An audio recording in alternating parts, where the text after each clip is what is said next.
Assalamualaikum warahmatullahi wabarakatuh. Perkenalkan saya Rudi Sagita dengan NPM B1A023229 dari Fakultas Hukum Universitas Bengkulu. Di sini saya akan menjelaskan mengenai pengaruh utamaan gender.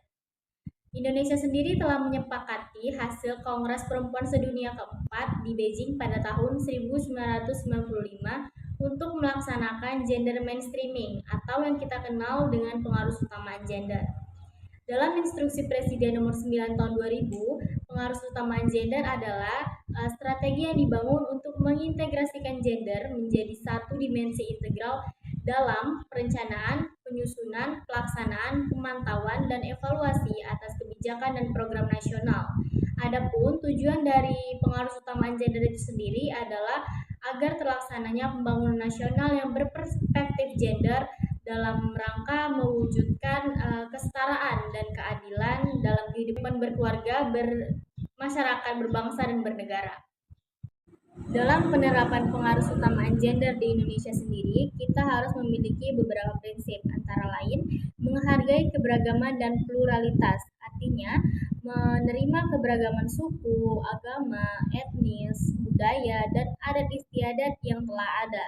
Yang kedua yaitu melihat persoalan dari berbagai sudut kepentingan, baik itu kepentingan laki-laki maupun kepentingan perempuan. Yang ketiga, melalui kemampuan sosialisasi dan advokasi yang tidak bertentangan dengan kepentingan masyarakat. Dan yang keempat, menjunjung tinggi nilai HAM dan demokrasi sehingga dapat diterima oleh seluruh lapisan masyarakat.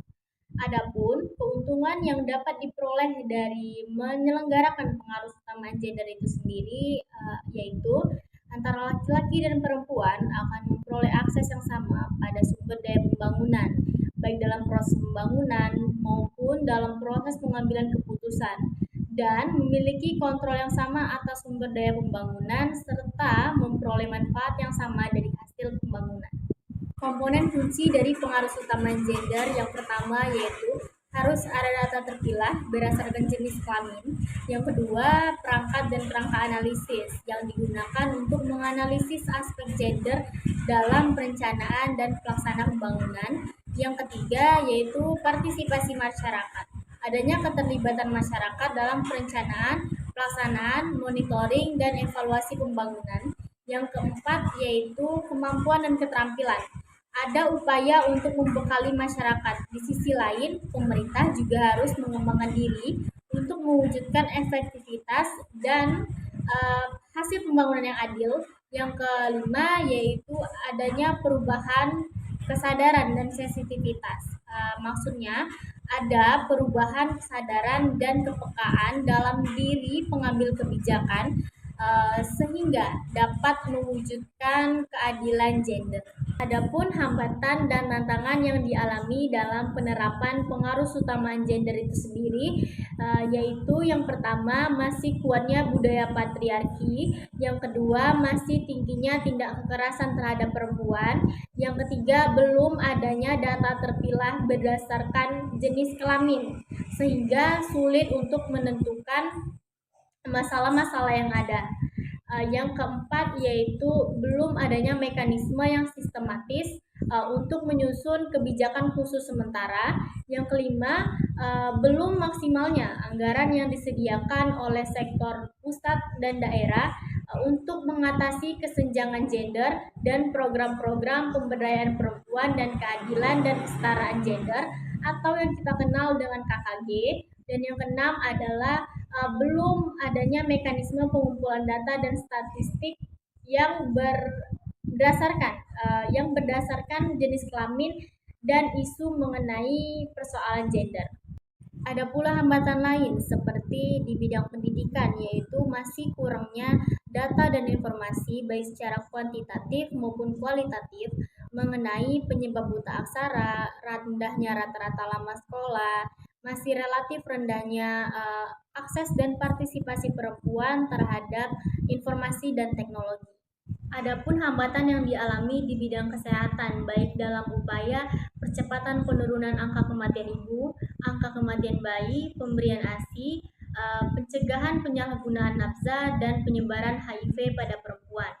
serta masih rendahnya partisipasi laki-laki, keluarga, dan masyarakat dalam penghormatan dan pemenuhan hak reproduksi perempuan. Di bidang ekonomi sendiri pun yaitu masih rendahnya tingkat pendidikan perempuan dan masih terbatasnya lapangan kerja formal bagi perempuan serta masih adanya anggapan masyarakat umum bahwa peran perempuan itu berada di bidang domestik seperti rumah tangga dan pendapatan perempuan pun dianggap sebagai pendapatan tambahan keluarga sehingga perempuan mendapatkan pekerjaan yang bersifat marginal yang berarti tidak tetap dan dapat berubah-ubah. Di bidang partai politik sendiri yaitu masih adanya pimpinan partai politik yang belum responsif gender sehingga masih cenderung menempatkan perempuan bukan pada posisi yang memiliki jaminan terpilih sebagai anggota legislatif dan masih terbatasnya posisi dan peran perempuan yang duduk di jabatan eselon 1 dan eselon 2 sebagai penentu kebijakan. Di bidang sosial budaya dan lingkungan sendiri yaitu masih kuatnya budaya patriarki dan kurangnya pemanfaatan terhadap kearifan lokal yang ada di dalam masyarakat. Adapun solusi yang dapat diambil untuk mengatasi hambatan yang ada dalam penerapan pengaruh utama gender. Yang pertama yaitu mengubah sikap dan perilaku anggota keluarga, terutama laki-laki atau suami yang menghambat pembangunan kualitas hidup perempuan. Yang kedua yaitu meningkatkan pengetahuan, kepedulian, dan kesadaran perempuan terhadap berbagai permasalahan mengenai pembangunan kualitas hidup perempuan. Yang ketiga yaitu meningkatkan kepedulian dan peran semua lembaga baik pemerintah maupun non pemerintah serta anggota masyarakat dalam upaya pembangunan kualitas hidup perempuan. Yang keempat yaitu mengembangkan sistem pendataan dan pemutakhiran data sasaran program di tingkat desa. Yang kelima yaitu membentuk dan mengembangkan daerah-daerah percontohan sebagai model gerakan fasilitasi pembangunan kualitas hidup perempuan secara menyeluruh, utuh, terorganisir, terpadu, dan berkelanjutan di masing-masing provinsi secara bertahap. Dan yang terakhir yaitu melakukan pemantauan, evaluasi, dan kajian tentang pengembangan dan keberhasilan program beserta permasalahan dan solusi dengan pendekatan benah sambil jalan.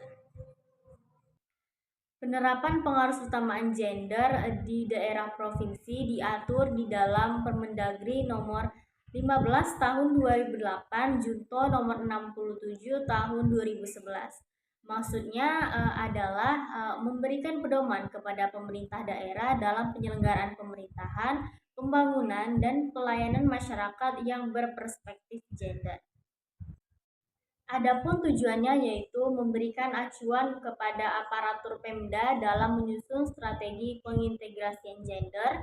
Yang kedua, mewujudkan keadilan dan kesetaraan dalam kehidupan berkeluarga, bermasyarakat, berbangsa, dan bernegara. Yang ketiga yaitu mewujudkan perencanaan berperspektif gender. Yang keempat yaitu mewujudkan pengelolaan anggaran daerah yang responsif gender.